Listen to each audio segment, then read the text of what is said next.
नमस्कार.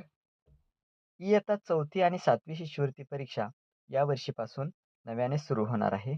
या परीक्षेबाबतची सूचना परीक्षा परिषदेमार्फत अगोदरच प्रसिद्ध केली होती. मात्र या परीक्षेची तारीख जाहीर केली नव्हती. आता म्हणजे आज 30 डिसेंबर 2025 रोजी या परीक्षेची तारीख जाहीर करण्यात आली आहे.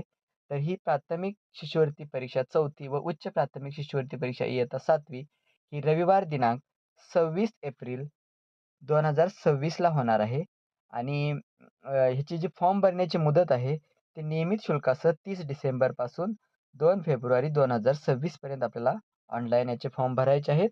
याशिवाय आपल्याला जर काही कारणास्तव उशीर झाला, तर जास्तीत जास्त अतिविशेष विलंब शुल्कासह आपल्याला 28 फेब्रुवारी 2026 पर्यंत फॉर्म भरता येतील. पण आपण आपले जे फॉर्म आहे, ते फॉर्म 2 फेब्रुवारी 2026 पूर्वी वेळेत भरून घ्यावेत.